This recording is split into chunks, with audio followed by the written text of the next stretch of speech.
Hey guys, in this video I'm going to show you how to download Zoho WorkDrive on your PC or laptop. If you find this video helpful, please consider to like this video and subscribe to my channel. In saying that, let's just jump straight into the video.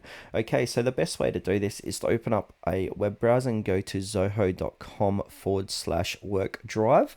Now once we're on this page, we want to go ahead and hover our mouse over Get Apps and then click onto under official apps, click on the desktop app. Now that's going to redirect to another page here, so we can go ahead and for Windows users we can download here, download for Windows. For Mac we can download for Mac OS and for Linux. So we got three different type of users here. So I'm on a Windows PC, so it's downloadable for Windows 10 versions 1809 and up. So click onto that, and then we got a privacy policy pop up, so agree to the terms and then click onto download. Now that should download straight away, and here we go here. So the Zoho TrueSync installer. So we want to go ahead and run this, so click onto it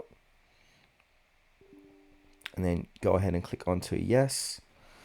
Now it's just installing on my other screen, so I'll drag that over here.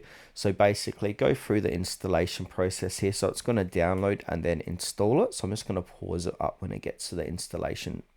Alright, so now it's moved on to the next page, and this is going to install the Zoho WorkDrive TrueSync, and now my version is 3.19.2, so now it shouldn't take too long. Okay, so once it has downloaded and installed, a little pop-up should appear. If it doesn't, just go ahead and do a search and then type in WorkDrive, and then from here it's going to say here, easily sync files from the web from your computer and vice versa. You'll be taken to the web browser for signing into your account. So go ahead and click on sign in, and then you can use WorkDrive on your PC or laptop.